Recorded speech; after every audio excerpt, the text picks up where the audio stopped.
Welcome to episode 53 of the Camerosity Podcast, the world's first and only open source film photography podcast.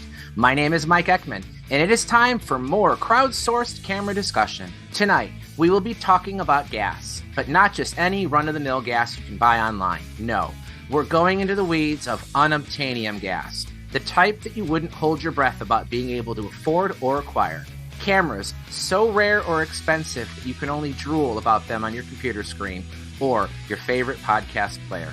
Before we get started, let's welcome the rest of the Camerosity gang. First, from Yellow Springs, Ohio, is the guy who, of all of us, probably has the best chance of finding unobtainium gas, Mr. Paul Reibel. Hey, Paul, I just tried to check your eBay store to see if you had any null series Leicas, and it said you're on vacation. What gives? I am officially closed for business. I will reopen in 3 weeks. Just send money, and when I get home, I'll send whatever you want. With Paul not available to sell us anything, the next most likely person here to find some unobtainium is Theo, whose wife buys the best Valentine's Day gifts. Hey Theo, has Noelle found you that Snyder 35 yet? No, she has not, but in preparation of this episode, knowing it's unobtainium and expensive, she has taken the credit cards off me. She's locked me out of the PayPal account and told me not to go anywhere near eBay. Finally, the guy who is ready and willing to buy some unobtainium, but it'll never get to him, is Mr. Anthony Rue. Hey Anthony, have you ever considered a P.O. box? You know, I would have, but the city closed down their downtown post office, and so there's no place for me to buy one. Oh, jeez. Plus, they'd probably lose it in the post office anyway, so... Well, it would be lost in Jacksonville. It would never get to Gainesville. All right, we got a waiting room full of some returning guests, so let's start letting them in. We have a perfect 9-box. This is nice. I think we should just close it right here. Don't let anybody else in. Can we call us up Brady Bunch? I hear Ira. Ira's here. We heard the term unobtainium, and Ira showed up. That's perfect. Bob Rotoloni. Hey, Bob. How you doing? Hi, Mike. How are you? Good. 2 weeks in a row, we have Raymond Nason, Patrick Rapps, and Rudi Berden. Hey, guys. Hey, how are you? All right. What Raymond has in his virtual background, a stampede of cows behind him. That's rather interesting. They're happy cows. Well, we started off the last episode with a question that I honestly thought would be answered in 15 seconds about what actually is panoramic photography. And it turned out to have a really awesome, long-winded discussion about field of view, aspect ratio, how it relates to cinematography. So we'll see if we can match that opening question tonight and say, what exactly is unobtainium? Is it a camera that should only be rare? Are we talking cameras that only single digits have ever been made? For that, we have Ira here. Or is unobtainium a camera that's technically common, just most people can't afford them? Last week repeatedly talked about the X-Pan. I mean, at any given moment, you could just go on eBay and there's going to be at least a couple for sale, but most people aren't going to spend the amount of money that's needed to acquire one of those. So I think that's kind of a good differentiator, is that there are some cameras that if you really wanted to go buy them, you could. It's just most people can't afford them. But then there's other cameras that you just can't find them no matter how hard you would want to have one. And you know, Mike, I think that there's a corollary to that. I've been shooting my burning robots this week, and shooting both the Robot 2 and shooting the Royal. And while those cameras aren't prohibitively expensive, like the Robot 2, you can pick one up for $200, but you go trying to find the specialty lenses that came with that camera that are other than the standard prime that comes on it, and suddenly you've got lenses that are worth 15 times the amount of the camera. And I'm also thinking about things like the Olympus OM system, where you can get a decent OM1 for $125, but try finding the Zuiko 40 millimeter f2 for under $1,000. Now, do you really want to put $1,000 lens on a $100 camera? Is it really worth it? Some people say that's all it's worth it. Yeah. That the camera doesn't matter at all. Well, the camera's a light box that holds your film. It's all about the optic to a degree. Well, there's another twist too. What about cameras that you can find a dime a dozen, but you can never find one that works? Aha. That's the X-Pan fits in that category too. Well, there's another one. I mean, like a Graflex 3A. Find one that works. Yeah, the Ektra, the Kodak Ektra is notorious for not working. Yeah. Petrie's? Rudi literally grabbed one within seconds. Well, that was my second choice for the Unobtanium for me. There you go. He got it faster than even I could get mine. That's a good example. That would have been my answer a couple years ago. In fact, Ira, I used to bug the crap out of you to send me your extra for a while. Remember? I tried to guilt you into loaning it to me, but you don't trust the post office, rightfully so. No, I don't. Today, I got notice that a camera was doing the mail, and I was waiting for it. And the mailman brought me 3 letters. I said, "Do you have a package for me?" He goes, "No." I said, "Are you sure? Go back and look in the truck." He was rooting around in that truck for a few minutes, and he finally came out with my camera. Wow. He said, "Oh, I'm sorry, it was in the wrong place." Oh boy, it almost wound up in Jacksonville with Anthony. Yeah. On the side of the road. So Unobtanium can be a camera that's just rare, low production. It could be a camera that's super expensive, or it could be a camera that technically you could find, but it's very difficult to find working or in really good condition. Maybe it's another camera that's often used to a great degree. We were talking about some of the press cameras, Pentax 6.7s. It's very difficult to find those in both nice and working condition because pro kit cameras generally were used with severity. And even then, sometimes those cameras, when they were new, they needed service too. So I think we've defined it pretty well. I mean, I don't know if we kind of want to have someone start here with something. Rudi, you had the extra. Do you want to share what you think about that? I mean, I've talked about it quite a bit, but I'd be curious to hear what someone else besides me thinks about it. I can't say a whole lot about it because I just got it. I actually just looked at it for the first time today, and it looks really complicated. For me, this camera has been on my radar for a long time when I belonged to a camera club here in Los Angeles, and somebody had them. The first time I saw it, I wanted to get one, and the guy who had it, he had 10 more of them, but he would never sell them to me. So I kept looking around, but it's also an expensive camera, and there are also not many of them around. It took me quite a while before I found one, so I just recently got one with 3 other lenses to go with it. Rudi, was it working condition when you bought it, or you had it fixed up? The previous owner, it's funny that you asked. The previous owner, I think, had it fixed up. It had a note in it. What's that say? I just discovered. Rudi just opened up the film compartment, and there's a handwritten note in the film gate. So he's going to read it to us. It says, "After loading with film, you must close the back or lock it and move the bottom lever to lock. This opens the metal screen." That's all it says. So is there a dark light in there? Yeah, he's talking about the dark slide because the extra has magazine film backs. So you can remove the entire film compartment from that camera with film in it and swap it out with another one, similar to the ADOX 300, the Mamiya magazine. And the dark slide is triggered by a sliding lever on the bottom of the magazine.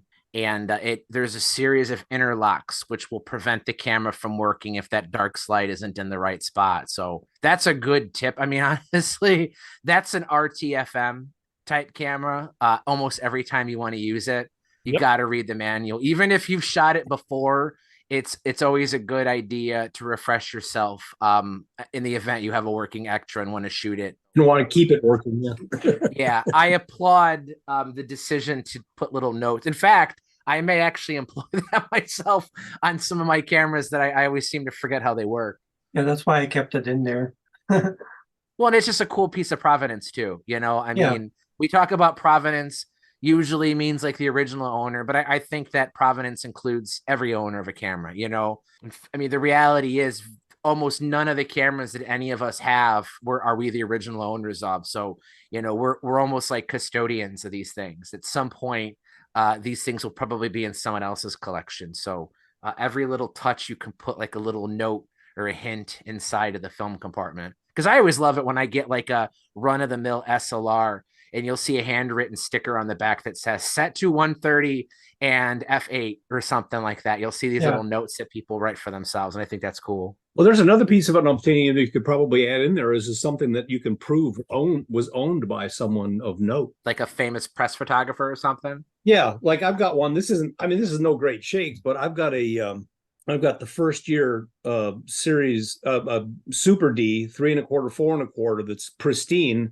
that was owned by Stanley Gardner, the guy that wrote Perry Mason. The lens on it is like the serial number is like 300 or something like that. That's cool. No, it's not all that big, but it's an interesting thing. He was one of the most famous authors of the 20th century up until about 2000. Yeah, I don't think I have. I mean, at least I'm not aware of any camera in my collection that was owned by a famous person. But slowly, as I've been doing this, I'm starting to accumulate cameras that were once in the collection of other collectors.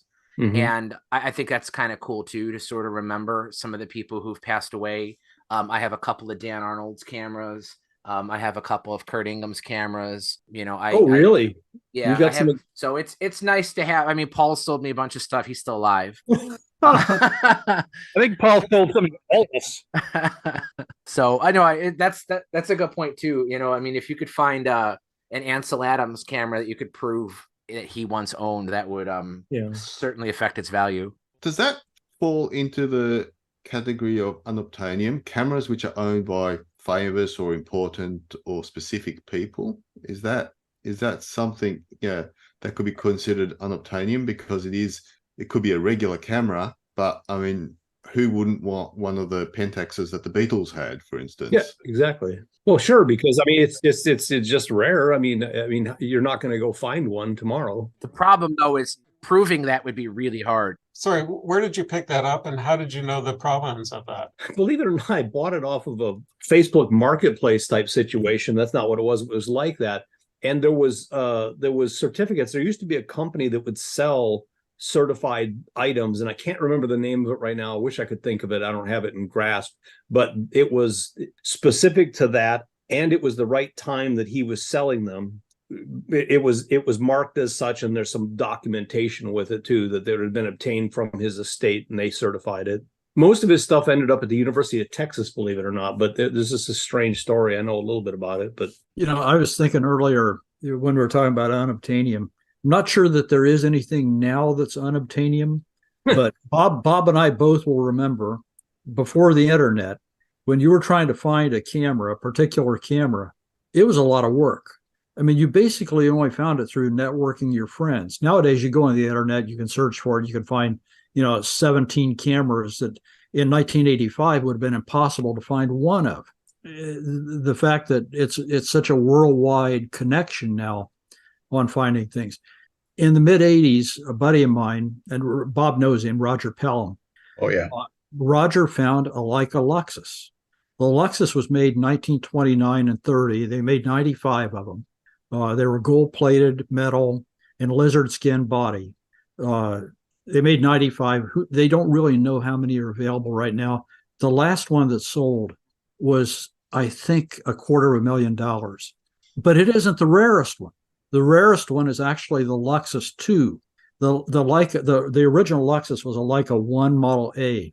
The Luxus 2 was a Leica Model 2. They only made 4 of those. The last price of one that sold was $2,490,000. They know where one of them is. They don't know where the other 3 are. So real quick, explain what a Luxus is. How is it different from a regular Leica? It's gold-plated metal and lizard skin body. Basically, it was made for the upscale market. Yeah.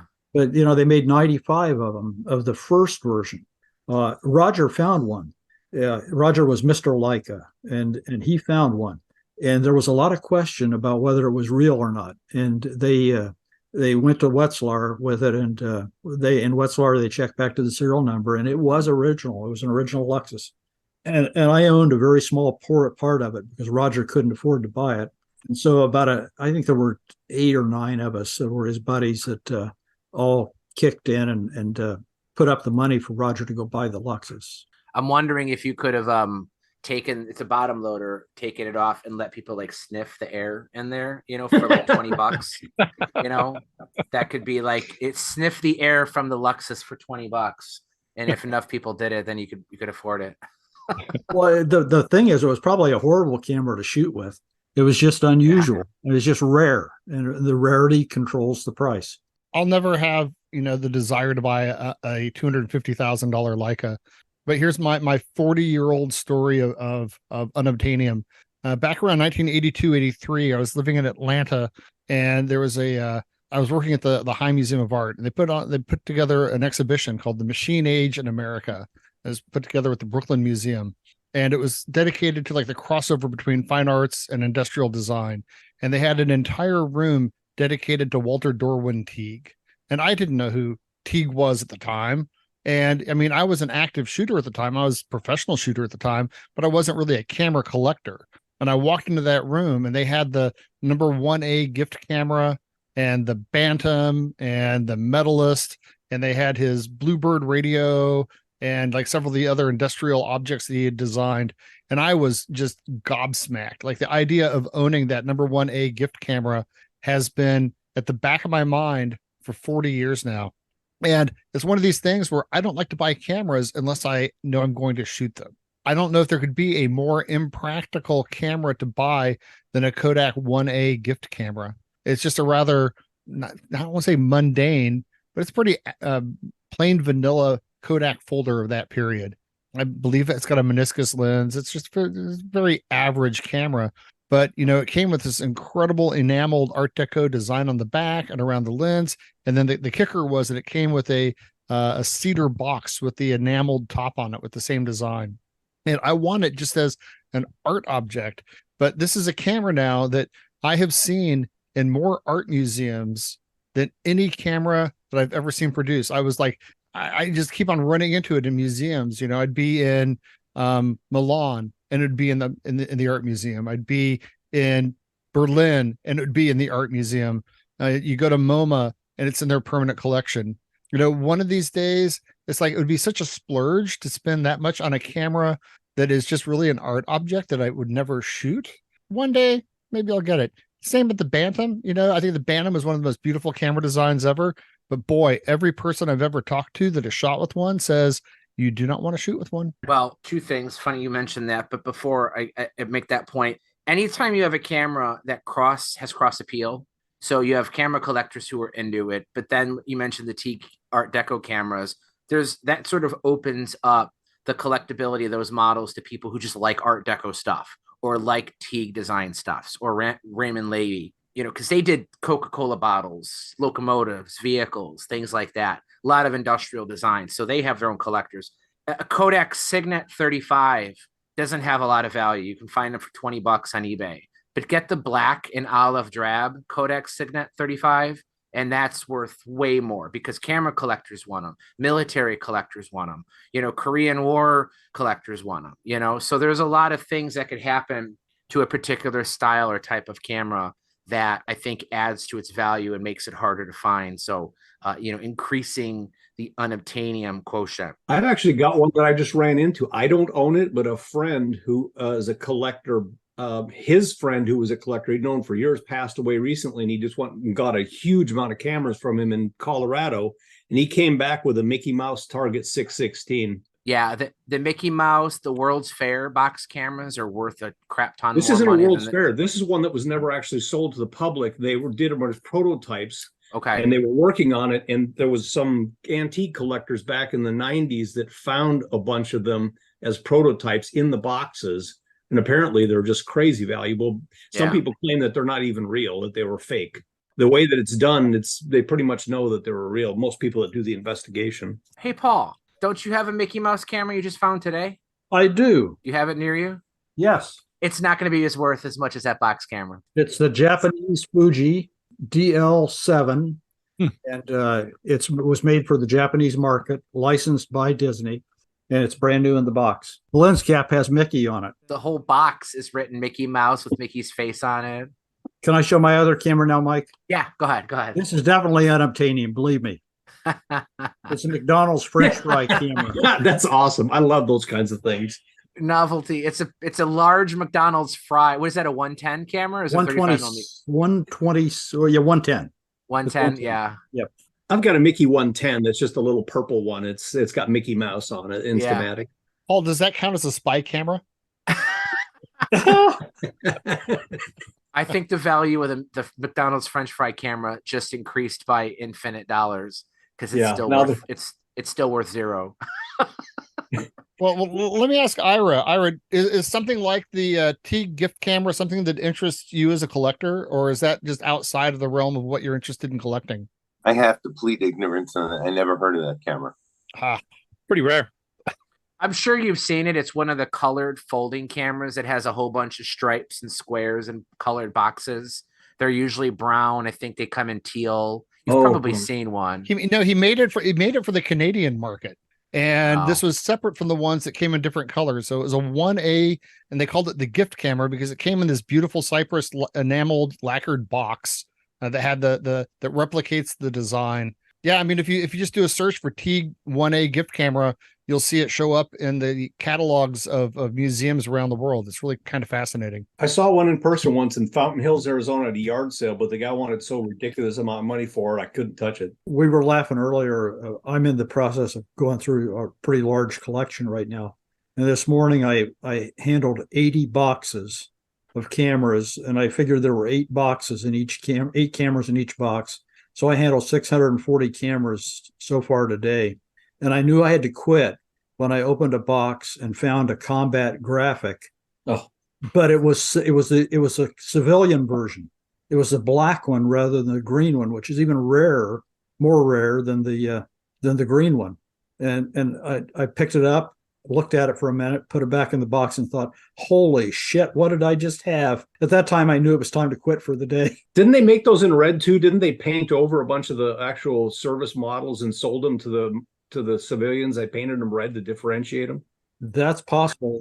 They might have done that when they decommissioned them. Yeah. When the military decommissions camp, I don't know how it is now, but back in those days, they would send them to a central location, and the central location would dispose of them all at one lot. So, Anthony, you had mentioned the Bantam special. So I don't know why, but I get attracted to cameras that come in the original boxes. So I have a Bantam special in the original box. Even the box is beautiful. The box is in pretty good shape. I mean, it shows wear, but like the corners aren't destroyed. It has the field case.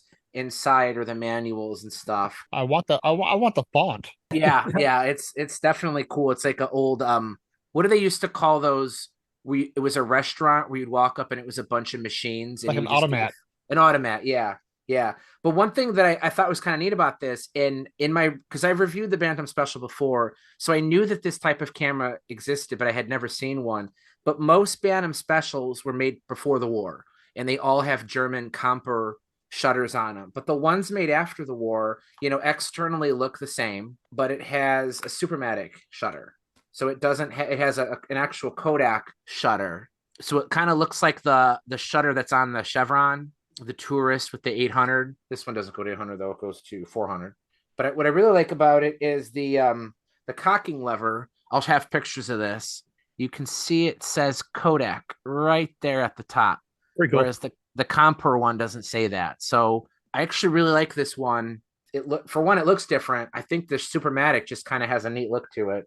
But it's far less common. They made these after the war, and I just, obviously 828 film didn't really catch on. I think they made this until like 48 or something like that. So there's far fewer of these, the Bantam specials with the Supermatic shutter. So with the Bantam specials, when everyone says you shouldn't shoot them, is it purely because it's 828 film, or is are the actual cameras difficult to use? The 828, in my opinion, is the biggest reason not to. I mean, it's similar in build quality to a Retina, to be honest with you, even though it's an American-made camera. The thing I don't like about it, and I've made this comment about Weltas, when you hold it, the door opens to your left instead of to the right, like on a Retina. And I just ergonomically, like having a door in front of you where your hand kind of wants to grip the camera and just feels kind of awkward. It also uses like the Zeiss Contessa 35 and the Super Icontas, where part of the rangefinder is actually on the lens.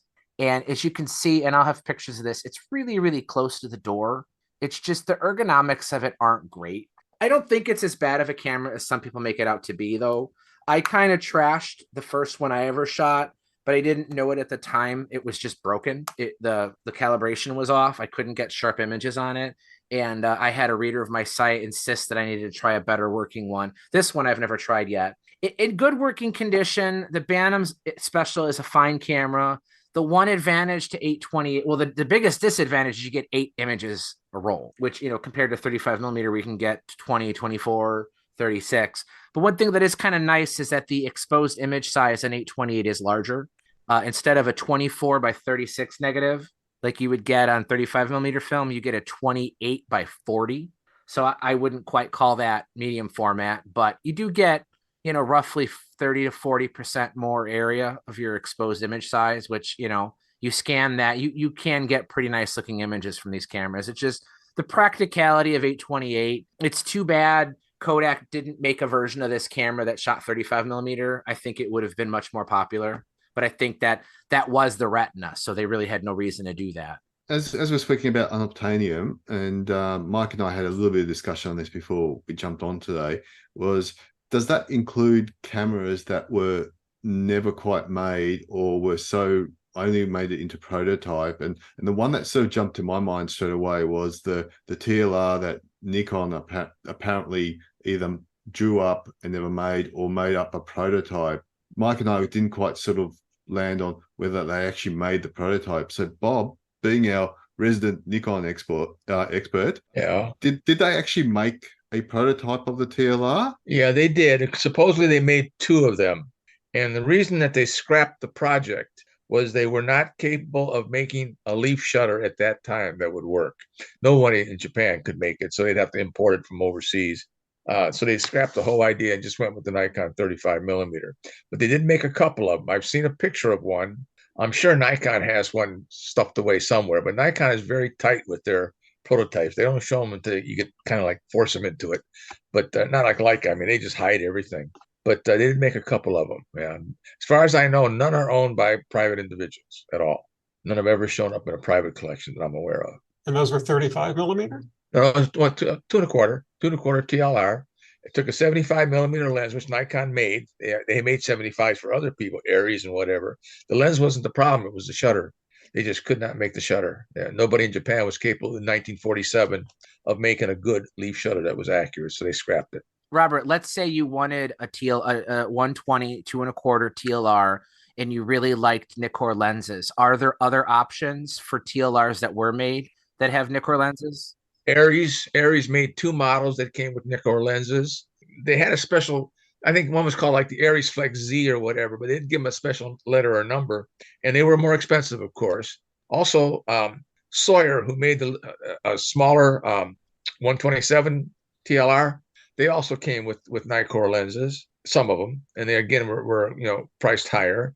And also Aries made a 35 millimeter, not a 120 folder that came not with a Zuko, but with a Nikkor lens on it. And Mamiya also made the Mamiya 6. The Mamiya 6, yeah. Can also be found with Nikkor lenses. So they're out there. Nikon was making for other people. They had the formulas, but they didn't have a use for the lens themselves because they weren't making anything that size. But they had the lenses, so they sold them to almost anyone who would be willing to pay for them. And all companies charged extra for them. With the Aries TLRs, were they actually branded Nikon or Nikkor, or did they? Yep, all those, the Miyas, the Aries and whatever, all had Nikkor lenses that are labeled Nikkor lenses, yeah. And they charged extra for it. Matter of fact, I've seen a couple of ads, not American ads, but Japanese ads, where they show that version, or there's a second version with Nikkor lenses, and it always has a much higher price. It looks like Rudy's trying to show something. Is that of a Nikkor lens? It doesn't have, I don't see the name on it. It says Topcon. Yeah, that's Okay, the so Topcon, yeah. Okay. Yeah. Most of them came with Topcor lenses, yeah. Yeah. The Aries had, and then some of them had the Coral lenses that Aries made too. But I've only seen a couple of the Aries Flex. They're good looking TLRs, a little bit nicer than the run of the mill Japanese Elmo Flexes and such. But to get one with the Nikkor lenses, that's unobtanium. Mike, as long as we're talking about prototypes, what's the story on that Minolta Sky? Ooh, now that's a good one. When you think back to the 35 millimeter rangefinder wars of the 50s, we'll say, the Japanese generally, released a lot of screw mount Leica copies. Canon, of course, made a ton. Nikon, Tanak, Honor, Leotax, there were a bunch of them. Even Minolta made a 35 millimeter rangefinder. But when Leica came out with the M3, very few people even attempted to compete in that market. I mean, there was a Chinese company that made a copy of the M3, but it was just a cheap copy. But there almost nobody was willing to go head to head with Leica with a bayonet mount 35mm rangefinder. But Minolta tried. Ira, I know you know a little about this camera too, but Minolta released a camera called the Sky. It was completed. I do believe about 100 were made. They were either never sold or they were sold in such low quantities that they're unobtainium to the max. Ira, I don't think you have one, do you? Wish. You wish, yeah. That's a wish camera right there. I don't have it in front of me. I wish I would have prepared better, but it's basically Minolta's version of the M3. And it had a bayonet mount. It had multiple aspect ratios for the viewfinder. I do believe it had a hinged rear door. You know, it was a slightly larger camera. It was essentially meant to go head to head with that. Do you know if it was the same bayonet mount as the Leica M? So I've heard people say that it used the Leica M mount, but if you actually Google, so you can find images of them, because like I said, they do exist. If 100 were made, then there's got to be people somewhere on this planet that have at least one in their collection. And it does not have the standard 4 lug, the 4 bayonet. If you look at an M mount, there's 4 bayonets instead of 3 like most had. And it does not look the same to me. So I do not believe the Minolta Sky had the M mount. It was almost certainly a proprietary mount that Minolta had come up with. And one of my earlier McCune's catalogs books, Minolta M mount is what he makes reference to, and screw mount. But he specifically says Minolta M mount. Yeah, I do believe, I don't have one in front of me or even an image of it. My Google Chrome isn't responding. But yeah, it's a good looking camera. The one thing I will tell you, if anybody goes out and tries to look for Minolta Sky, somebody took some other camera and made it look. It was a Yashica YF. Yeah, someone took a Yashica camera and doctored it up to make it look like a Minolta Sky, but it's a fake. But unfortunately, the original is so rare that the fake shows up more often than the original one does. So if you were to Google Minolta Sky, you were most likely going to see the fake as opposed to the original. But from as best as I can understand, and believe me, if I'm wrong, correct me, but I think they made about 100 of them, like proof of concept kind of things. Maybe they were sold, elite, or maybe they're given away as gifts, because the Japanese were kind of big on awarding, prestigious cameras to like executives or, their favorite customers or something. Now, Ira, didn't Konica have a kind of unobtainium rangefinder too? Yeah. What was that one called? I have no idea. I have pictures of it somewhere. I don't know where. Ira, what are we paying you for? Mimi had one for sale. She was selling it a few years ago for $30,000, which was a little steep for me. Yeah. So I had to pass it up. I don't know whether Boris bought it or not. Somebody bought it because she doesn't have it. I think the Konica camera, though, like one was made, whereas the Minolta Sky rare. More than one. I think there was like 3 or 6 or something like that. Okay. Very low, but it was definitely in single digits. I did have one here that's along the lines of that type of thing, and I actually want to find out if anybody's an expert knows a little bit about this camera. I've got an England Lloyd press camera, which it's an MPP. It's a micro precision camera. It's basically a Mark II rebadged by a company called Andrew Lloyd in Boston. They only made them for 2 years, and the MPP it's an English camera. The MPP Collector Society says there's 23 known. Looks like a Birkin James kind of. Yeah, it looks a little bit. But here's the best part about this. This thing has more movements than you look at this.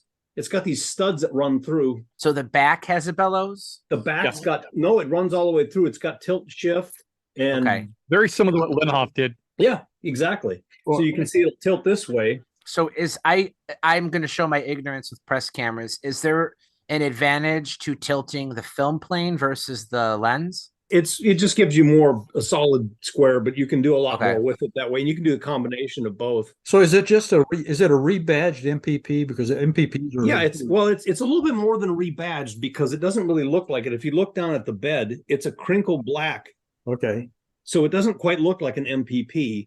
I mean, you can recognize it as such, but it's different. It's a leather outside, but the bed itself in this area here and the lens board and so on is a crinkle black finish. As far as I can tell, Andrew Lloyd was a company that made all kinds of optical specialty things since the mid 1800s.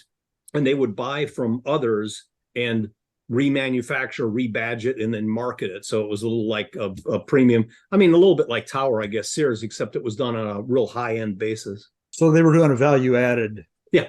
situation to the camera. Yeah, and this camera, the Mark II, didn't come with a rangefinder, and it's speculated that Lloyd was adding the rangefinders to it because this has a rangefinder. I'm getting sort of interested in those because recently, this collection I'm going through, I found in one box 3 Rileys. Riley was a press camera made in Los Angeles by a guy who was actually an aerospace engineer back in the 50s. And he had a good friend who was a photographer for the one of the Los Angeles newspapers. I'm not sure really which one, but the photographer was complaining that the cameras they were issued weren't doing the job for him. So Riley says, well, hell, I'll make you a camera. So he, in his garage, started making the Rileys. They were also called Rilexes, as sort of a takeoff on the Graflexes. But they also looked a little bit like the MPP, though didn't have the movements the MPPs had. The Rileys also had nice shiny silver bodies instead of leather covered ones. They did. Were they aluminum? I can't remember. Just gonna say, with those MPPs though, with the movements at the back, how close do they resemble monorail 4x5 camera in that case in terms of movements? Are they 3/4 of the way there in terms of movements, or are they? I would say, yeah, good 3/4. Yeah. The big deal about the moving back was not just the movements; it was to be able to focus closer. The Mamiya press cameras had this one of the models. I always got them. Super 23. Super 23 has a movable back. So if you want to do close-ups, you simply put the ground glass back on it. I was trying to think of the same thing. I knew there had to be a different reason besides just like taking pictures of buildings or something. Yeah, it was basically a built-in extension tube that you didn't have to spart around taking the lens off and putting the tube on. And anytime you extend the bellows front-wise, like I'm thinking of the Mamiya, the C-Series TLRs, the further out you push the lens and shutter, the more unstable it gets. So if you can kind of split that difference for macro by moving the lens a certain distance and then also moving the film plane, you're kind of like having the extension, the less likely you are to have error. Sorry, how does that affect the dreaded Scheinflug principle? Scheinflug is something totally different. Scheinflug is a movement that's a front tilt. Only front. Only the front.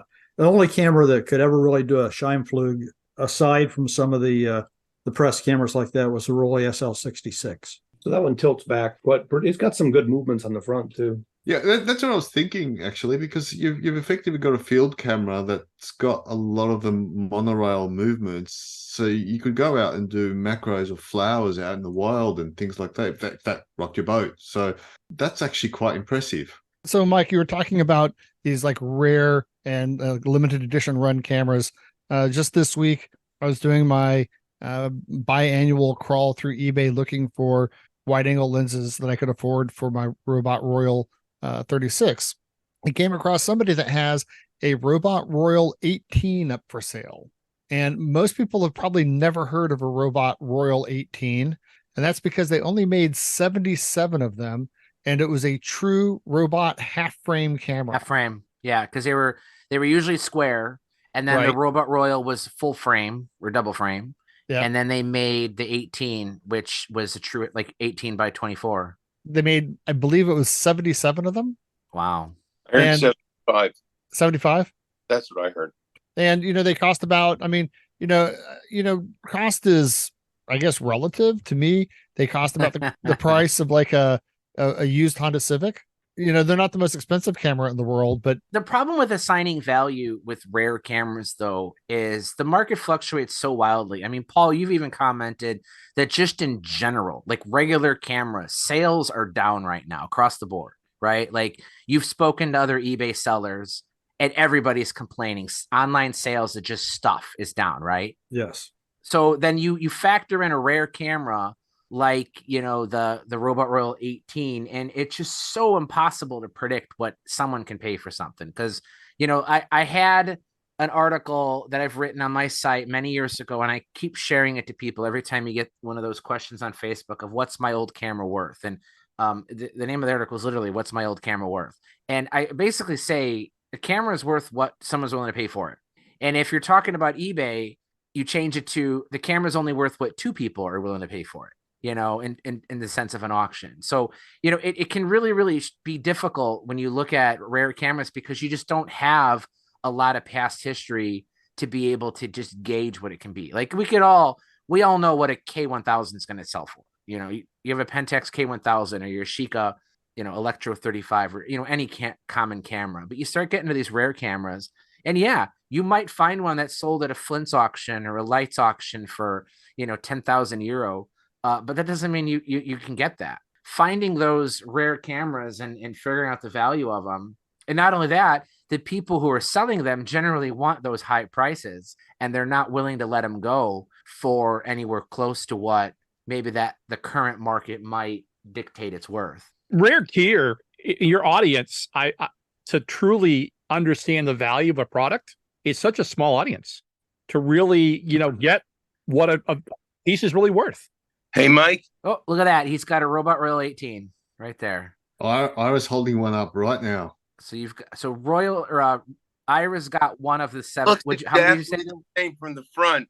You're gonna be. I don't know if you could ever see it. It has two lines etched into the viewfinder for the half frame. It's a square window.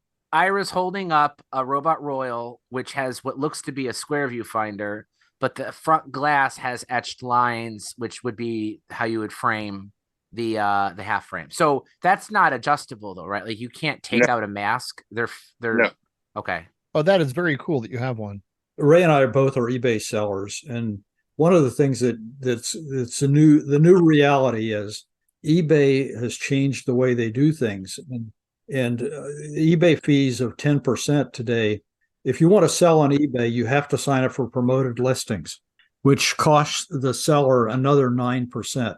So basically, an eBay seller is going to, if he really wants to sell something, you're going to sell it and pay 20% commission. Yep. What that means to the buyer is going to be paying more too, because the seller is going to have to raise the prices to be able to afford to pay the extra 10%. So that's going to have an effect, I think, on the collector's market too.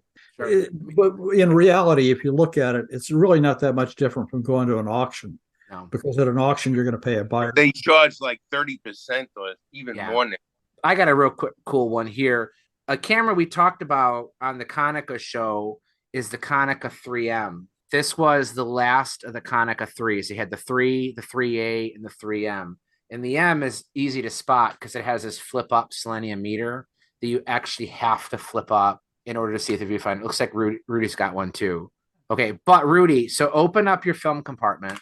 A feature this camera also has that a lot of people don't realize, there is a removable mask that can shoot half frame. So we've talked about half frame before, and some of the earliest half frame cameras I should rephrase, some of the earliest Japanese half frame cameras would be like the Olympus Pen, which came out in 59.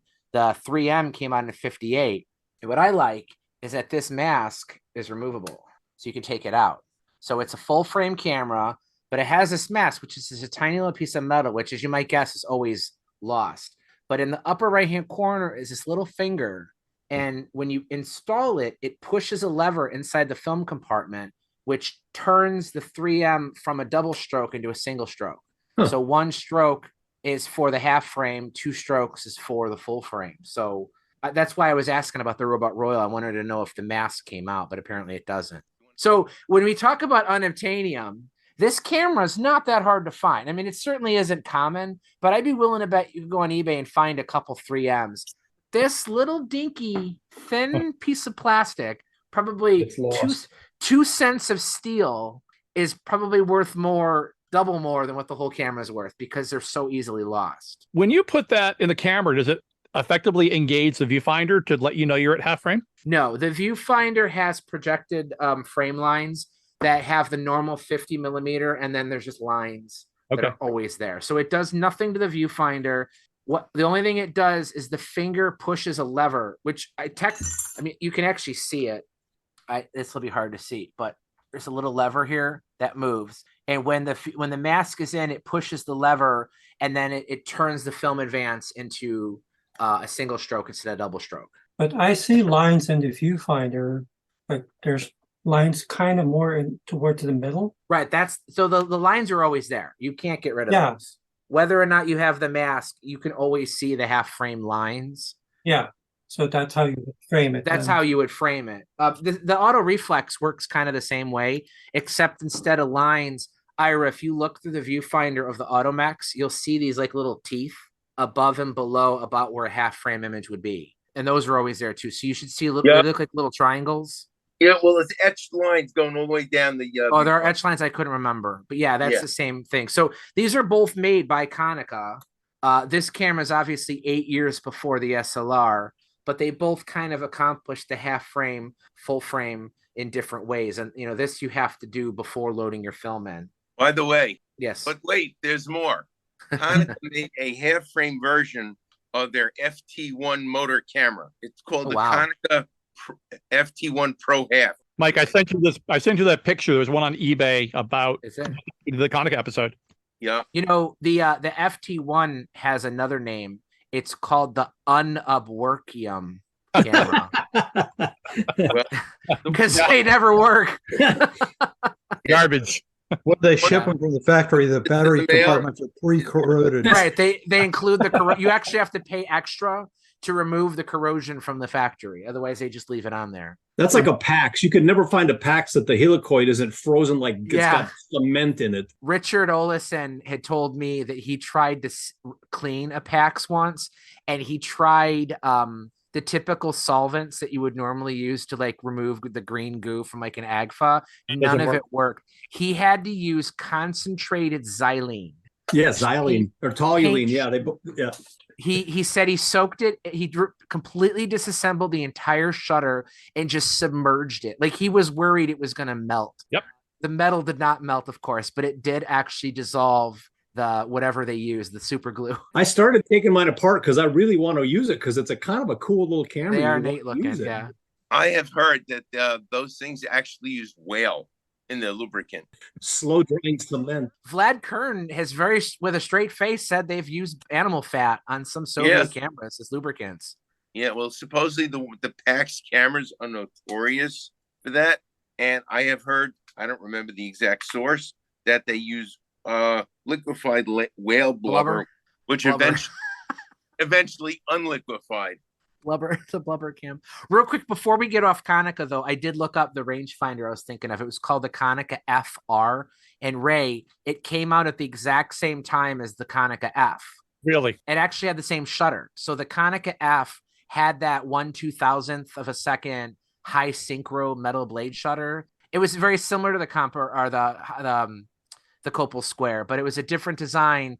But it used the M39 like a thread mount, so it was a screw mount rangefinder, but it had a focal plane metal blade vertically traveling high synchro shutter. So it was huge. It was a big, it was huge. It was probably 50% bigger than a Leica M3 in all dimensions. When you take off the lens and you see the M39 mount on this thing compared to the rest of the body, it's like it looks really weird. Well, the F is like that in the FM and FPs. Yeah, the original Konica F mount was just the Konica, for all the things that company did right, man, they sucked at designing lens mounts. They finally got it right. The AR mount was pretty good, but their first couple attempts were not very good. Oh yeah, right into the cloud. Yeah, your cows are attacking us there, Ray. Well, I still have your F here. Yeah, I know. You may have to ship it back. I'll be in Chicago next month, but I'm kind of hoping like squatters' rights will kick in and no, I'm kidding. I'll get it back to you. You guys talking about that mask made me think of another camera that's pretty rare. Have you guys heard of the Okaya Lord, the 5D? I've heard of it, but I've never seen one. Okay, so it's got this really cool clamshell, but here's the reason I brought it up. Apparently it's fairly rare. I don't know that much about it, but it's a double stroke shutter. But so it's got this little lever on the bottom. Right next to the opening, there's this little button here. Push that, and it pops out a little deal that what it can do is you see that there's a little blade that'll slice the film partway through the roll. Like an X-Acto? Yeah, exactly. It's a post-World War II camera. It was made for the American market. for soldiers. I did not know there were any rangefinders that could do that. The Soviet KMZ Start had that blade too that could cut the film. The idea being that you would do cassette to cassette. But this one's not made for cassette to cassette. That's what's so odd about it, because you have That to is use weird. a dark bag anyway. I want to throw it back to Rudi. Rudi shared with us the Ectra. There has to be some other unobtainium that's come your way recently that you could talk about. There you go. That's the Kodak Super 620, right? Yep. The first selenium light meter camera ever made. You wrote the article on it. Well, more than that, it's the first auto exposure camera ever made. Yeah. But also very unreliable cameras. So they ended up not making that many of them. And the ones that were made were sent back to the factory to be repaired. So they only believe that about 750 were made. Yeah, that's the number that's most commonly believed, somewhere between 700 and 800. I got in a discussion, and I'll put discussion in air quotes, with David Gents about the true number of those. He thinks it's considerably higher than that. But whatever the true number is, they're very uncommon. Like we talked about at the top of the show, they're also very uncommon to find working. Yeah. I have one, Rudi, just like yours, and your shutter, I think, works. I believe your rangefinder is accurate, but sadly, for as innovative as that camera is, it falls into the same category that we've talked about, like the Kodak Monitor and the Tourist, where the bellows are just shot, all of them. If you find a Kodak Super 620 on eBay where the seller claims the bellows have no light leaks, they're either lying to you or they just haven't opened the camera, and the next time you open it, you'll hear the familiar of the bellows creating light leaks. Super Mint Plus?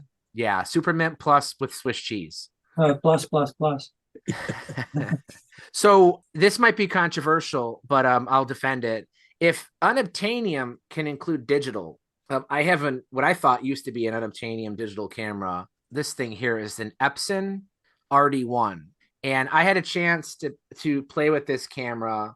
And at first I just thought, like, I was briefly aware that there was an Epson. So this thing looks like it's actually made by Cosina. So it's very similar to the Fotelander Bessas, like the 2000s, those film cameras that you could get with a Contax mount or the screw mount or whatever. But it's a digital camera. It's a digital rangefinder.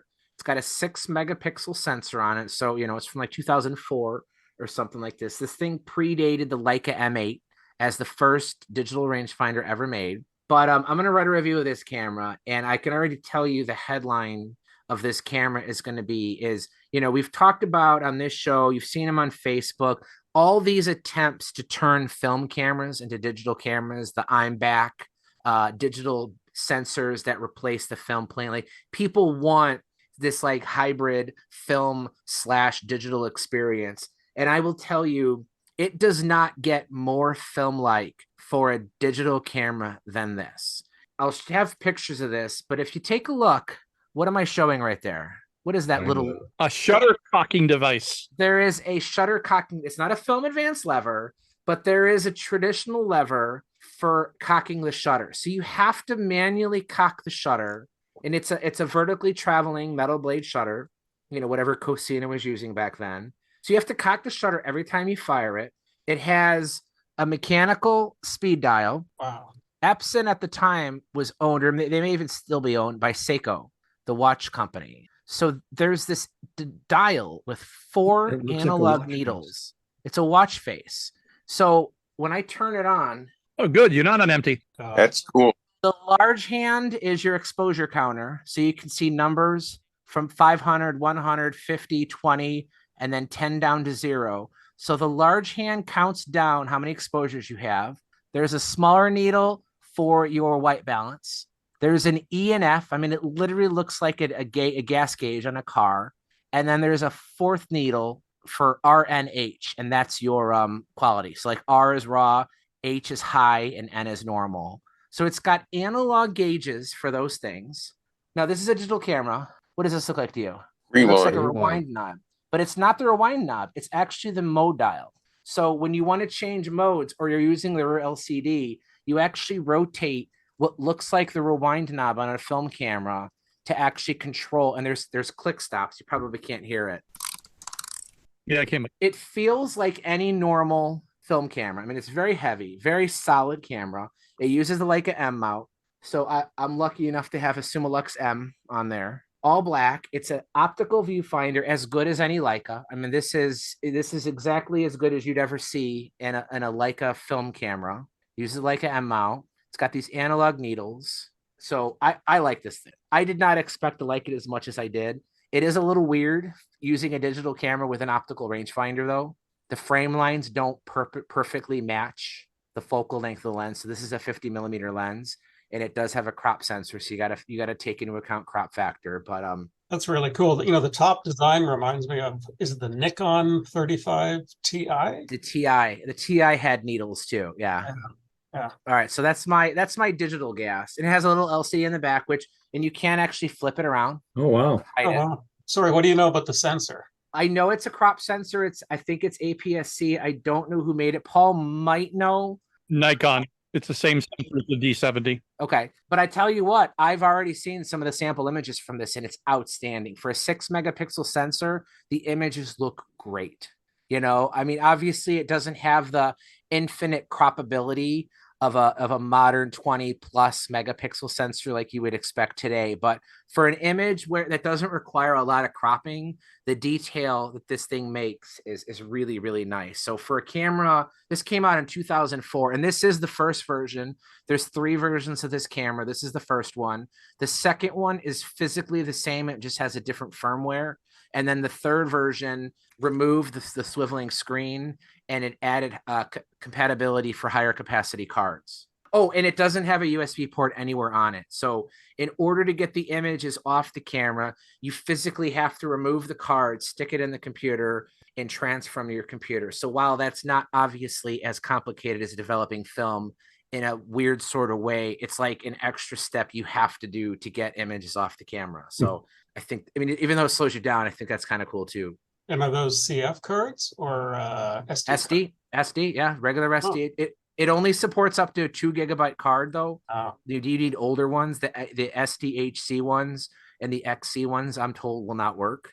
But with a 6 megapixel sensor, a 2 gigabyte card, I mean, you're still getting hundreds of images on a card. It's very practical. What's the raw file it produces? Is it a proprietary Epson one, or is it the extension of the file is ERF? I assume that's Epson raw format or something. Okay. Yeah. I have played with a few, and I can tell you Adobe Photoshop CC reads it in fine. I did not have to install any third-party software or plugins or anything like that to get it to read. So this is a 2004 digital camera, and I've found with other digital cameras from that era, that's within the range of you shouldn't have file system compatibility issues like you would. Theo, you reviewed the RD175. I was just about to say that. I reviewed at the exact same time the Nikon E2NS from Paul, and both of those had compatible, you had to jump through hoops to get the files to be read. But this thing, I literally I have a SD card reader on my desktop, took the memory card out of the card or camera, put it in there, no problems at all. Very cool camera. I have a question for Ira. Yes, sir. You have been in this game for a while now, and you have an enviable collection of cameras. What do you consider the ones that have gotten away? What are the cameras you've been looking for years that no matter how much you've looked, you've not been able to add to your collection? You mean besides the Minolta Sky? Besides the Sky. That's number one on my wish list. That's saying I have a wanted list that's 4 pages long. Which is impressive because Ira's collection is 4 rooms big. I'm trying to think of another one. Oh, I'll give you a good one. 100 years ago, when I first started collecting, I saw an Erminox 35 millimeter camera. It was the prototype of the Ernox, which later they used on a 4.5 by 6 camera. I have never seen another Ernox 35 millimeter camera. I remember Boris had it and sold it, and I'd never seen another one, but it's on my list. Ira, tell the story of the camera I helped you get. Oh, all right. There are 4 cameras that were made for 127 film. The Ricoh, the Lausar, the Goku, and the Baika, Baika. I had all of them except the Lausar. It was on my wish list. I've never seen one. There was one sold in one of the German auction houses a million years ago for $80 gazillion. I'm going through eBay one day and I find one for $10,000, and it's in Indiana. So I asked Mike and it was in a store near him. So I asked him to please go to the store and tell him that price is completely ridiculous. See if he can do any better. P.S. They cut the price by half. Huh. He really came through little holes in the phone when he told me that. So I got that Lausar camera, which was the last piece in that group of 4. And I posted it on everything, so I'm sure you've all seen it. But that was very nice. That's one of those things that, networking and actually knowing the people with whom you are speaking makes all the difference in the world.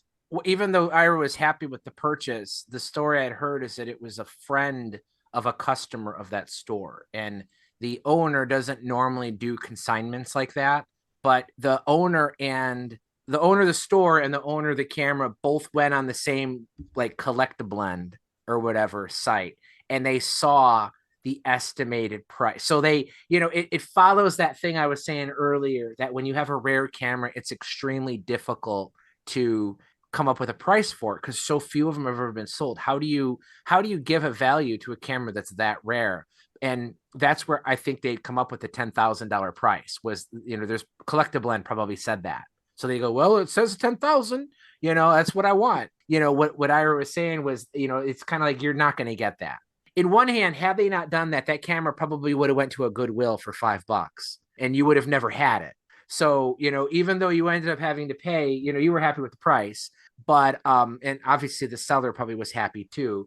But, sometimes, you hear those stories of people over evaluating a camera because they can't come up with a value for it. But it worked out in the end. And Ira was like, all right, go pick it up. I picked it up. He arranged for payment. I did not shoot it, but I did take a couple pictures of the camera.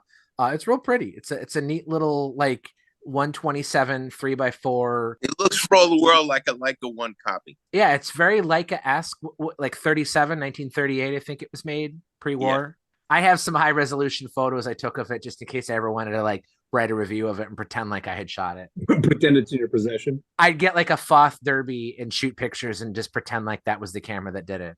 Although Foth Derbies never work, so never mind. I was going to say, if you can find Mine works. Mine works. That was a cool little camera. Yeah, there you go. This thing looks like, I don't want to say exactly like a Leica because there's no rangefinder, but you could definitely tell they went for kind of that similar design that was real popular in that area. So it's a 3x4. It has a focal plane shutter. It's not a leaf shutter. It's a screw mount, isn't it? I'm pretty sure it's a 39 also.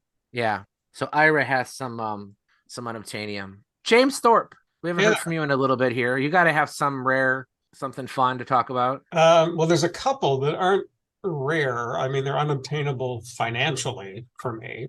I guess they're kind of rare. I have a fondness for folding TLRs. There's a Zekaflex or Zekaflex that is hovering around $3,000 or $4,000 or something like that. I would love to try. It is interesting in this hobby where someone says a camera and I know who has one.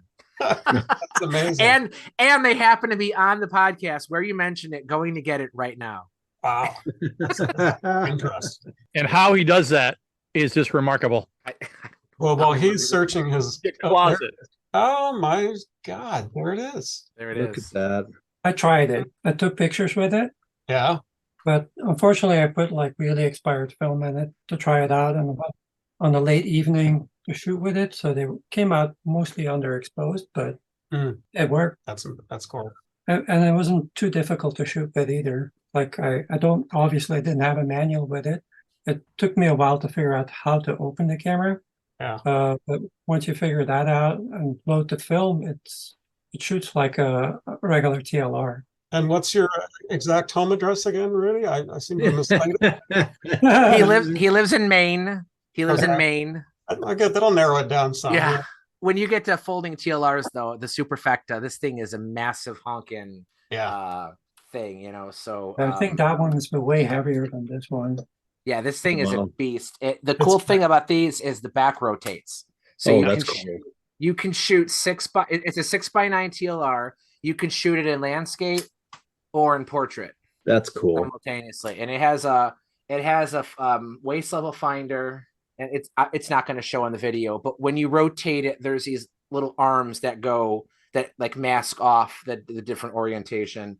But it folds up. And what's really neat about it too is it has a leather case over there. I'm not going to show you that, but the leather case allows you to still, even though it's in the case, you can still open it up and rotate it with the leather case still on it. Like you would think Wow. that'd be really difficult to do, but Mike, do you realize what a missed opportunity they had by not including the transformer noise when you do that? So that's the folding TLR Jones, and the other Jones I have is through a 35 millimeter TLR, the Contaflex. I'm waiting for Rudi to stand up again, but I don't see him. I can do it faster than he can. Oh, Jesus Christ. That's amazing. And again, they're always hovering around $4,000. So it's a stupid thing. But The Contaflex meets all three of my earlier criteria for unobtainium. They're rare, they're extremely expensive, and they almost don't never work. work. They don't work. Paul has one of these that doesn't work either. I could spend a while talking about this camera, but one thing I think is really neat is the taking lens and the viewing lens are different focal lengths. I think that's just kind of weird because I don't know why they did that, to be honest with you. Speaking of TLRs, this one's not a folding one or a 35 millimeter one, but it's rumored to be real, but I'm not sure. But has anyone ever come across a 5 goats TLR? The Chinese TLR? No. Yeah, because if anyone does have one, I've been raising these 5 goats to swap for it. So please contact me. In my unfortunately named articles, I made the comment that it would be easier to just get 5 goats than to get a 5 goats camera. But one camera that I must admit, on a more serious note, is a very collectible one, which a lot of people consider unobtainium, especially finding a working one in good condition, is the Compass by, just trying to think of the name of the company, Le Couture, the Swiss, were they a jeweler? I think they were a jeweler. Hey, Theo? So I got a line on one right now. have you really? I do. Oh, and Ira's already got one on camera. Ira's got one right there. Now that thing shoots single frame 35 millimeter, 35, right? yeah. But one frame at a time. They do sell a roll film back for it, but I had 2 of these. I traded one with including the roll film back for a Marion metal miniature camera. You ever hear of that one? No. That's real unobtainium. Ray, you said you have a line on one? I'm pretty sure I've got a person who's trying to sell one and a red Ticina, one of the estates I purchased last year. Wow. So I'll check for you, Theo. No worries. I'm not sure I can afford what it's going to go for, but we'll see. Well, hope springs eternal, as they say. I saw a video though of somebody loading and shooting one of those Compass. I don't think I'd want to try it, to be honest with you. Ira, is that one of your homemade cameras? No, this is a Marion miniature metal camera. It's all brass sub miniature. Here's the film. Here's the. It looks like a cigar cutter. That's the shutter. Oh, okay. oh, That's neat.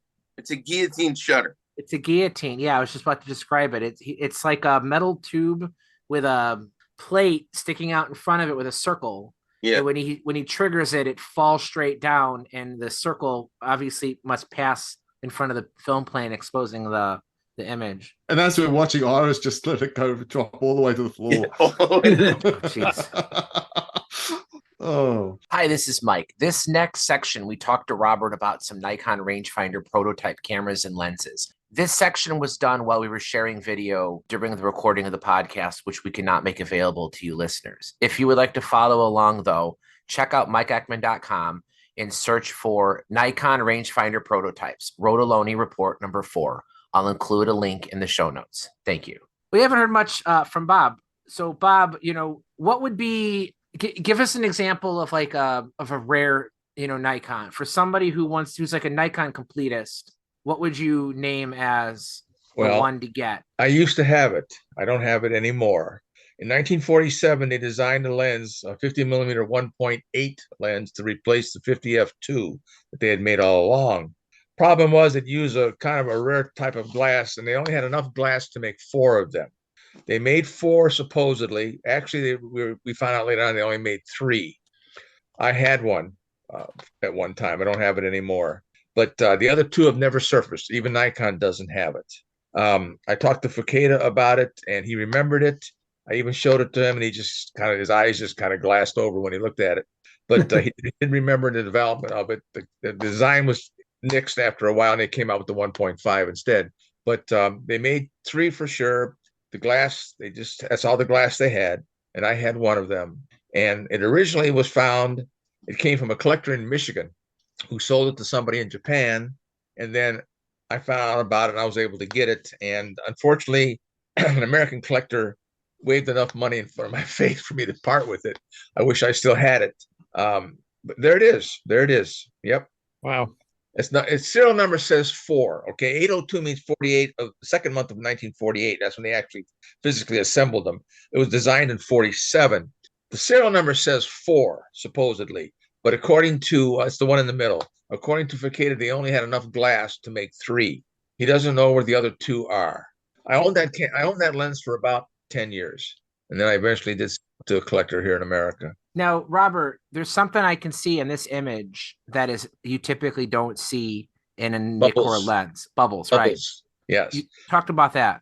Again, I asked him about that, and again, it was a problem with the glass. It was some type of a glass that the only stock they had of it was something that was made before the war. Okay, and when they went to design this lens, they needed that kind of glass to do it, and unfortunately, the glass had bubbles in it because before the war, they weren't as good at removing bubbles as they were after the war. From 1947 on or so, the lenses they made very seldom had bubbles, but this one had obvious bubbles in it, which is another reason why they might have nixed the idea behind it. But it was a very unique lens. I showed him pictures of it. I didn't have it with me. I didn't want to carry it to Japan, but I showed him pictures of it. I actually gave him a set of pictures of it. And he finally remembered. He remembered everything about it. He said, "I know he knew the man who designed it and everything." That's the second, or that's actually the rarest piece I've ever owned. I had a second one. What about this one, Robert? This one is only made as a prototype. As far as we know, it's the only one that was made. So what is it? That's a 35 1.4, and that was made before Leitz's version. And so that's not the lens that came on the 2000 edition. No. That's a 1.8. This is a 35 1.4. It's on a prototype SP. That's not a standard production camera either. And they made one of them. I've held it in my hands. It was a heck of a lens, but they never. By the time they designed this, the rangefinders were just about petered out. They didn't. That camera is also a prototype that it's on. It's an SP2, and that's all prototype stuff. That's 51.0. Also was a prototype. They actually made 2 of those. They made 2 of those, and I actually have seen a picture of 2 of them side by side with consecutive serial numbers. So Nikkor O, what does the O mean? That's the number of elements, octo 8. So it's an 8 element, 50 millimeter 1.0 lens. Right. So the fact that it says 50 millimeter and not 5 centimeters, is this an SLR lens? Or it's a late lens. In other words, they switched to millimeter sometime in 58, 59. But of course, the 51.1 was a huge lens. The 51.1, which everybody knows about, is a very huge lens. This is a 1.0. It's about a third the size. So technology had changed enough where they could design this, which they couldn't do before the war. These at the top here, you're looking at the screw mount prototypes, of which they also made quite a few of. I've seen a couple of them. That lens right there is the 35 millimeter lens made in Hansa Canon mount. They only made one. And that lens is on display at the JCII Museum in Tokyo. It's the only one that was ever made. It was made before the war. It's a 35 3.5, and it was made for the Hansa Canon. So what would have been the problem if you had a Hansa Canon of putting a wide angle lens on it? The lens was removable on a Hansa Canon, and you could put this on there. You wouldn't have a finder that would be accurate. Right. There you go. That's what I mean. Yeah. And I think basically with the people who designed that camera, who actually built that camera, Seiki, before the war, I don't think they really intended you to have separate lenses. I think it would just be a regular 50 millimeter, and that was it. They didn't have anything to do with the optics. Nikon designed all the optics of the Hansa Canon, the rangefinder and everything, the focusing mount. They got around Leitz's patent. design the focusing mount and whatever. It was all done by Nikon. It was all built at the Nikon factory and sent over to Canon, who installed it in the cameras. What's this? This is the SPX. Okay, now what's neat about this thing is you look at the bottom of the throat of the camera, you see what looks like a lever. What that is a pre-Leica M5 Samovar that pops up through behind the lens metering. This was made in 1957. 58 by the time it's big. The body is actually based on a Nikon F shell, so it's much bigger than the rangefinders. It's taller and longer. The F was a quarter inch longer or half inch longer than the rangefinders. And it's a working camera. I held it in my hands in Tokyo. You push you cock it, fire the button, and that little samovar pops up there, takes the reading, and it goes back down. And that's their way of coding for prototypes, the T's and whatever. The lens mount looks familiar. It's not an M mount because it only has 3 bayonets. The M mount would have had 4. Right. You couldn't really make the Leica mount back then. You can make the screw mount because Leica lost all their patents after the war. But since the Leica M series was post-war, they had new patents and you couldn't infringe on those patents. But they made a Leica type mount, which is much easier to mount and dismount a lens than the original Nikon rangefinder mount, which is a Contax mount, which is more complicated. But that lever in the bottom actually pops up, and it has a little cell in it to read the behind the lens meter. So that's the first behind the lens meter interchangeable lens 35. Boy, Robert, the viewfinder sure looks large. Is there something special about the viewfinder? What they were doing was, first of all, they made them bigger to make it more usable, but also it has zoom feature. It has a zoom feature in it. Kind of, they took their zoom finder, which they called a varifocal, and they built it into the camera, and you can actually zoom with it. It was very interesting. Instead of the different like projected frame lines, like on the SP, as you mount, if you switched from a wide angle to like an 8.5 or something, you dial in 8.5 and the finder would actually change with you. Like the extra lens on there, that's a 1.1 lens on there. This lens, that serial number is the only lens that's the only number ever seen like that. That's not the regular 1.1 serial number range. That number is unique. We don't know why they picked that number or what's different about this lens. It looks just like everything, doesn't look any different than the regular 1.1, but it has that crazy serial number. But it's also a different mount. Yeah, pardon? It's the mount.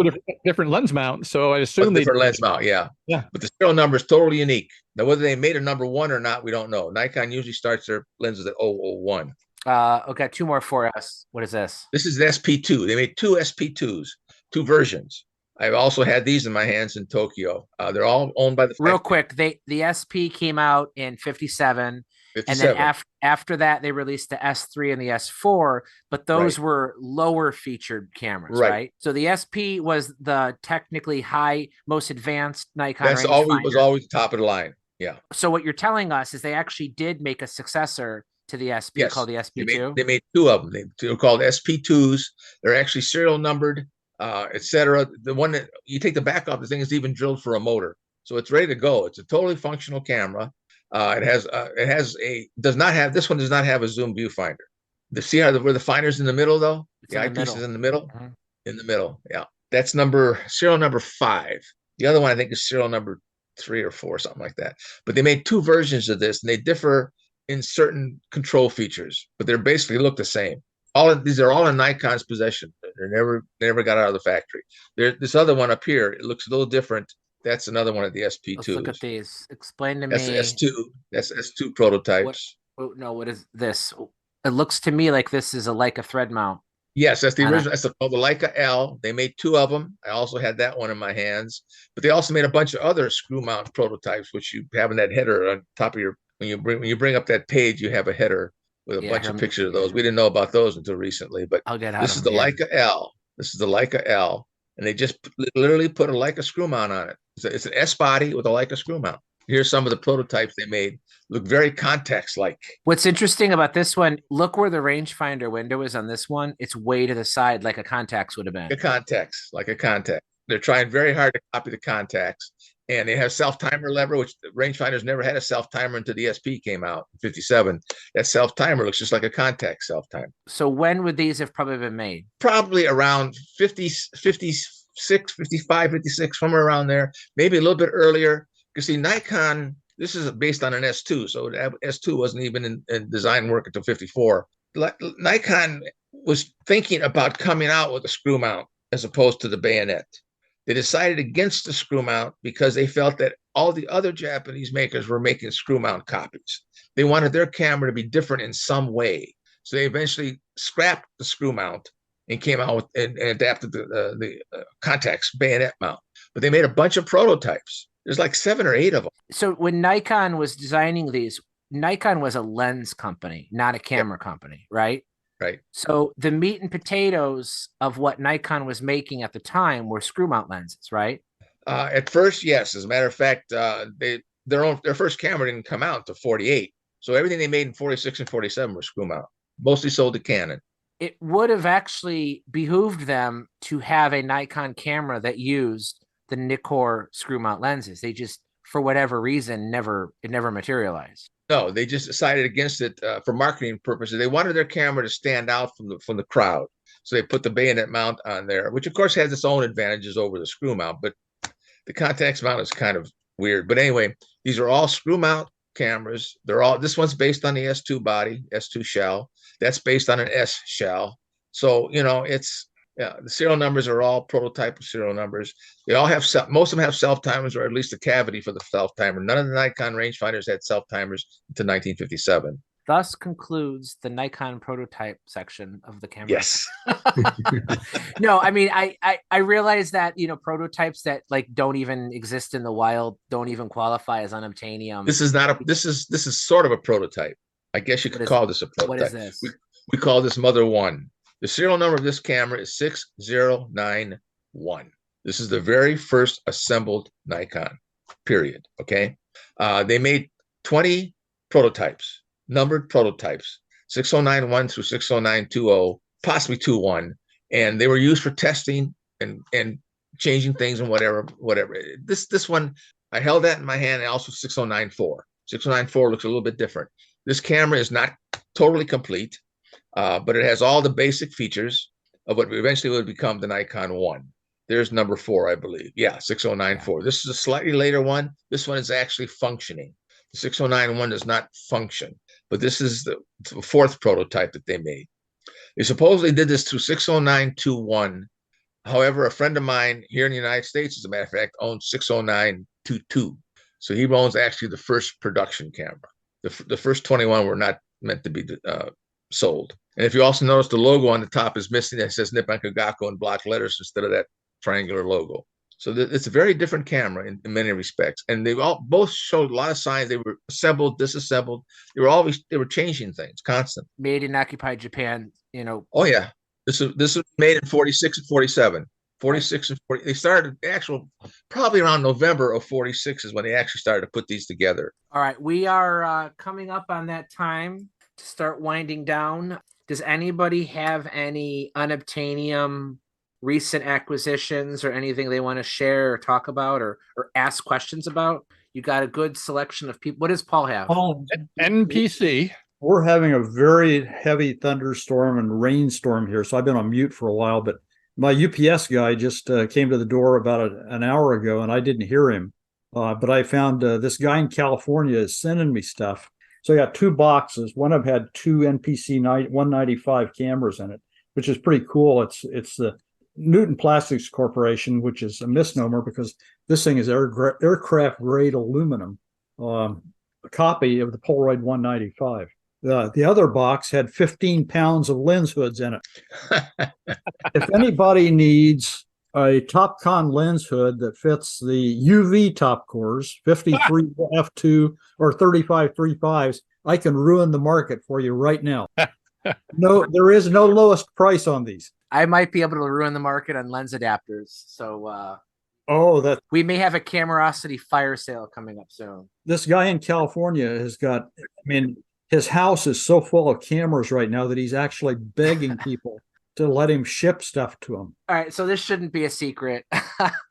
Rudi and I were asked by, we talked about it a couple episodes ago. Kurt Ingham was a very well-liked collector, a very active participant in many of the Facebook groups. And, unfortunately he passed away. So him and his wife had asked Rudi and I to help go through his collection. So Rudi lives he's pretty close to where Kurt lived. I'm not, but I flew out to Los Angeles twice. And Rudi and I went through this collection, and Paul, having the connections he does to be able to sell stuff. I mean, there were cameras that you couldn't sell on eBay, but you have a little black book of people who might be looking for specific things. So when certain items show up, sometimes it's good to know people who know people. So I don't want to talk too much more about it, because that's a whole discussion in of itself. But we the good thing is we've had access to some pretty cool stuff that you wouldn't normally be able to play with. So Ira's got an Ilford Witness. That is not a camera I saw in Kurt's collection. One thing that's cool about the Witness, Ira, maybe you could show it real quick, is it has both a screw mount and a bayonet mount. This is the release for the bayonet. Right. But it's not like the Canon 7. So the Canon 7 has a screw mount and a bayonet mount too. But the bayonet is separate from the screw mount. On the Ilford Witness, it's an alternating thread. The thread itself has a bayonet in it. Yeah. So it still works. It's like really hard. Right here. This is the Dallmeyer lens. Okay. I just took that off with a bayonet. I am now going to reach into my goodie drawer and pull out a Zuno 0.4 f. Something rare. Hey, Mike. Okay, look, Ray's got a Zuno right there. The 1.1. Is that a contact mount or a screw mount? It's screw mount. Screw mount. It was a good day to get boxes back from Don Goldberg. Yeah, there you go. This is a Scimitar lens. So it just screws right in like any normal Leica. I've never seen another camera like that where it's like Miranda has a dual mount. The inner mount is a screw, but the outer mount is a bayonet. The Canon 7 is the exact same way. Rudi, you have the Dream lens. The Canon 7 uses the normal Leica thread mount, and the Canon 7 mounts. Sounds like Robert has to go. I'll get off. Bye, Robert. Thanks for sharing us with your Nikon stories. But the Ilford Witness has the bayonet and the screw mount is exactly the same thing. Here's another good one. He's got a Melcon 2 with the Zuno lens, which is a Zuno lens, but that's also a screw mount. So that's probably the same lens Raymond just showed up. Yeah, now this looks for all the world like some kind of Nikon contact thing that got thrown in a rock tumbler. And again, it's just a Leica copy, but at least they showed some kind of make it look a little bit different. That exact camera Ira's holding, I held too when I was at his house, and I actually photographed and wrote an article about it. So if you want to learn more about the Melcon 2, I reviewed it. Give you one more. Okay, one more. This is a Wicca long top 39 millimeter threaded lens mount. It's extremely rare, and I picked up the lens also for a song last year because everybody thought it was the wrong lens. It was marked as a 5.0 50 millimeter xenon lens. It's a 55 millimeter xenon lens. So what country was the Wicca made? Is that Japan? It's Austria. It's Austria. Wiener camera. A Wiener camera. Oh, that's a whole other thing. I'll go real quick. I have two more Unobtaniums that I recently picked up. The Cardin, the military Cardin. This is a beautiful camera made in the U.S. It's arguably one of the finest Leica copies ever made by Premier Instrument Group. It has a Kodak Ektar screw mount lens, 47 millimeter f2. And then because Unobtanium can apply to lenses, I've talked many times, both on my site and on this podcast, that one of my favorite lenses of all time is the Macro Keelar, the Killfit 4 centimeter f2.8. Here is the 9 centimeter version of that lens. So it's a 90 millimeter f2.8, same exact kind of design. It extends out, focuses down to, let's see, what does it say? I don't know, 0.3 meters. So what is that? Like a foot? 1 foot. 1 foot. Yeah. This one's Alpha mount, but they made it. I think they made this in Exacta. I've got the Exacta. Oh, you have that same lens? Yeah. The Exacta mount. It doesn't go quite as close as the 4 centimeter that I usually use. Most of the articles, if you've ever been to my site, the pictures of the cameras themselves are taken with a Macro Keelar, because I just really like how though that one can get down to 4 inches. It's nice to be able to have like a wide picture of the camera itself, and then if I want to focus in on a small detail of the camera, the 4 centimeter one can do it. The 9 centimeter, obviously, I think would be kind of neat for headshots or a little bit further away macro work. So you're talking about accessories that might be Unobtanium. I didn't really pay attention to this, but on this Lord 5D, apparently it's got a bayonet filter mount on it. It's a Bay 41. Bay 41. So it's like a larger version of the Rolleiflex. Apparently that's it's harder to find than the camera. Accessories, that is a whole nother wormhole, a level of geekery that sometimes people will pay for a rare hood, or a weird back or something like that you could just go down the. And what's difficult about rare accessories is sometimes you don't know it's rare. You could have something in a box, or you get a camera bag with a camera that you want in it, and tucked in a little pouch in the back of the lid might be a little filter or some rare accessory. The Ectra, Rudy, you have the Ectra. There's a whole bunch of accessories for the Ectra, and some of them are really uncommon. The wide angle viewfinder is a tiny, there, he's got the right angle viewfinder there. Or is it the waist level? That's the right angle. That's the right angle. Okay. Yeah, it's a right angle viewfinder. The wide angle viewfinder for it literally just slips over the front window. It doesn't even go in the shoe at all. And it's so easily lost. I showed earlier the Konica 3M with the half frame mask, which can easily be lost. So accessories, easy to lose, hard to find. Lenses often sell for way more than some of the rare cameras do. On occasion, the camera bodies can be worth a lot if you can get everything together. That can really boost the value. But like for me personally, that's the fun thing about collecting cameras is there's so much variety. There's so many things to look for. It's maddening. It's a wormhole, and that's kind of like the theme of this episode by us calling it Unobtanium. Is that I think every one of us, even Ira, the guy who has everything, there's even stuff that he can't find. Just want to point out one thing. Here in America, we see a lot of Argus cameras, and Argus are so common, you don't think ever there will be a rare camera in there. So, but there is one of them, and it's called the Model K. The Model K. Oh wow. Ooh, that's cool. Is that roll film? And I have to Looks look like at it. It is very rare. I just had a chance to look. It's also coming from the Kurt collection. I've read about it in books and never thought of an Argus as something to look out for because you find them everywhere, at least here in America. You mentioned America though, but if you go to England or back home in Belgium, it's hard to find the C series. Yeah. What's Unobtanium in one country may not be elsewhere. You don't even see the bricks that often down here in Australia. No, yeah. Theo doesn't see a lot of the same stuff. He's never seen a I can medalist. send you 5 of them. Have you seen a medalist, Theo? Not in person, no. No. Okay. We had an idea for a lightning round. We can go pretty quick. We lost Bob, we lost Ira, but everybody else is here.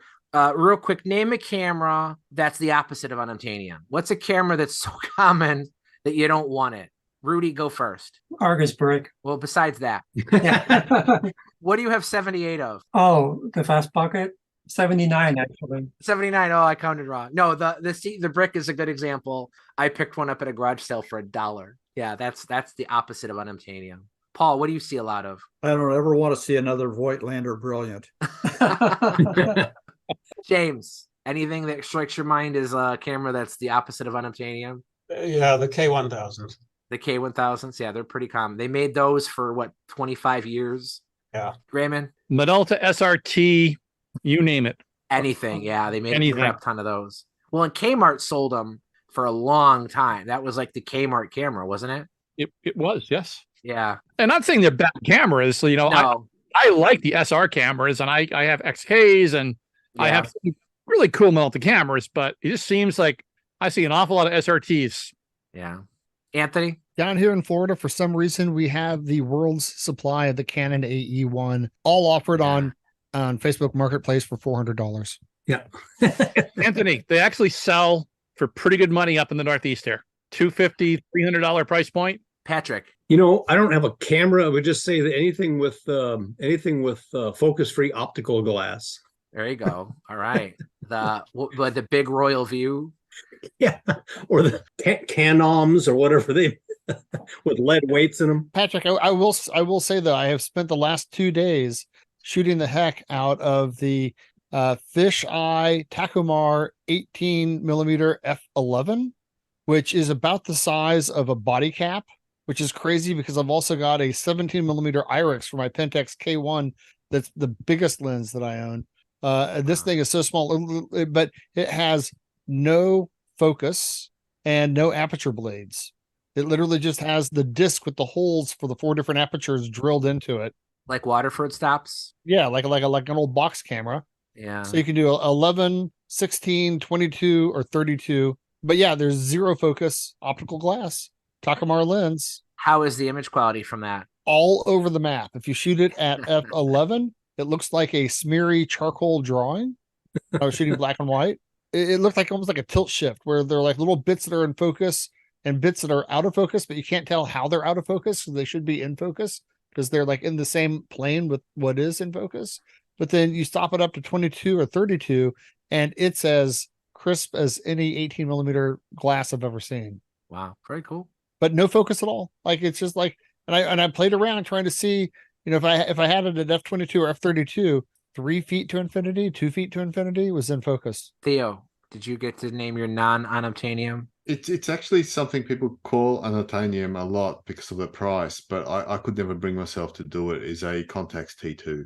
I just can't. Yeah, I just couldn't bring myself to pay the kind of money that's being asked for those things at the moment because they're just so overpriced.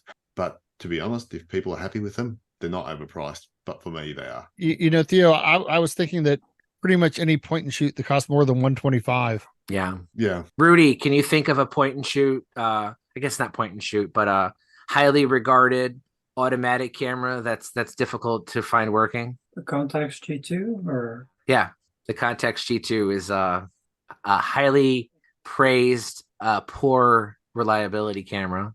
For me, I listen to a lot of podcasts, and there's this one podcast, one of the hosts just won't shut up about this camera, and he talks about it in every single episode. And I think it's completely ridiculous, but it's the Mamiya 7.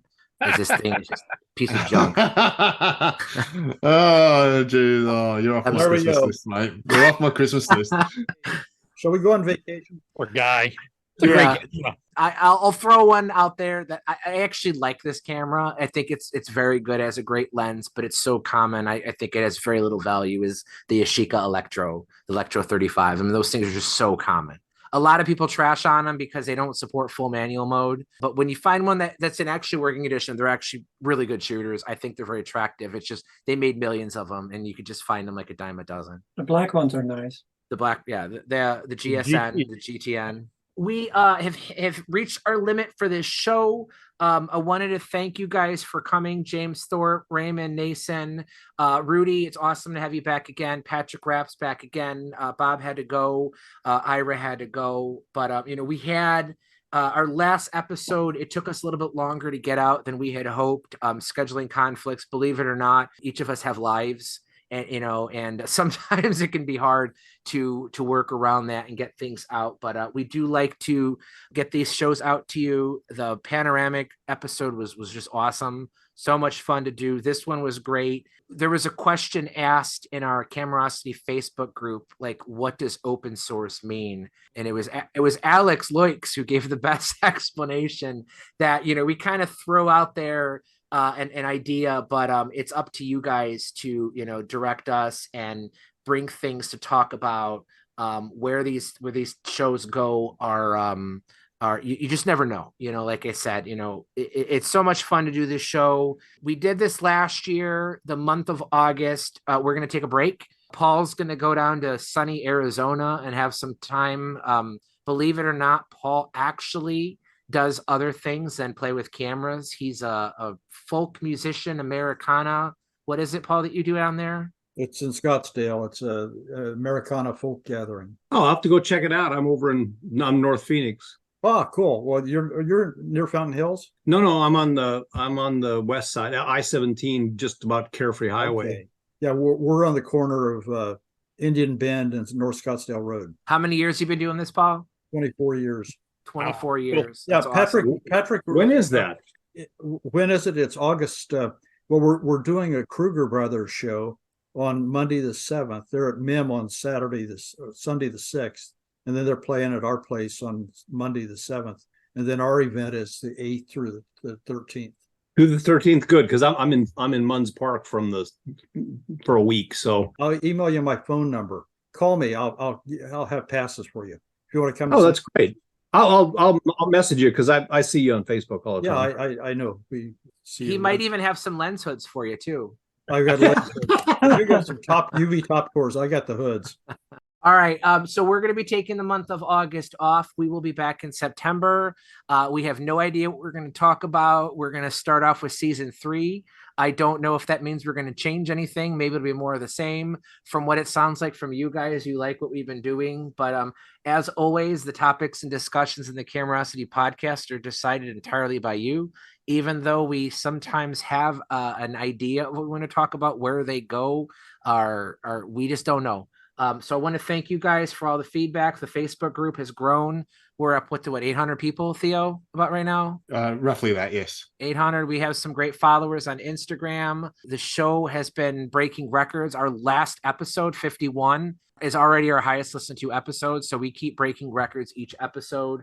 Ray, James, Patrick, everybody else who's joined previous episodes who participate with us in the Facebook group. I just want to say thank you. I feel like I'm speaking for Paul, Anthony, and Theo, but they'd probably say the same thing too. So does anybody else have anything else they want to say real quick? Send me your Schneider. Snyder 35. Yeah. It's a Nika. just take a Nika and a marker. All right. You guys have a great night, and we'll see you in September. Bye. Bye-bye. Have a good break, everyone. Bye. Good night.